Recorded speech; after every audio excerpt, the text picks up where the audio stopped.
இங்க ஹீரோயின் அவளோட கள்ளக்காதலன் கூட சேர்ந்து அவங்க மாமியார் உயிரோடு இருந்தா இவங்க சந்தோஷமா இருக்க முடியாது அப்படிங்கிறதுக்காக கொலை பண்ணியிருப்பாங்க. அது அவங்க மாமனாருக்குமே தெரிஞ்சிருக்கும் அப்படி சொல்லி போன பாட்டிலே சொல்லியிருப்பேன்.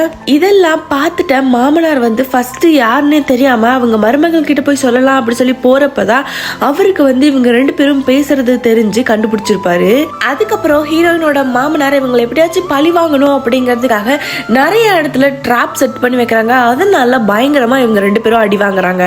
இப்போ ஹீரோயினுக்கு தெரிஞ்சது தன்னோட மாமனார் தான் இந்த விஷயம் எல்லாம் தெரிஞ்சு இப்படி பண்றாரு அப்படின்னு சொல்லிட்டு அவரையும் கொலை பண்ணணும் அப்படின்னு சொல்லி அந்த கள்ளக்காதலன் கிட்ட அவங்க ஹீரோயின் சொல்லிட்டு இருக்கிறத அவங்க மாமனாரே கேட்டுறாரு. இவங்க கிட்ட இருந்து தப்பிக்கணும் அப்படின்னு சொல்லி நினைச்சு மாமனார்னால சுத்தமா முடியல, ரெண்டு பேர்த்துக்கிட்டையும் பயங்கரமா அடி வாங்கிடுறாரு. அப்பதான் ஹீரோயின் வந்து அவங்களோட ஹஸ்பண்டுக்கு கூப்பிட்டு இதெல்லாத்துக்கும் காரணம் அந்த கள்ளக்காதலன் தான் அப்படிங்கிற மாதிரி ஃப்ரேம் பண்ணிடலாம் அப்படி சொல்லி நினைக்கிறா.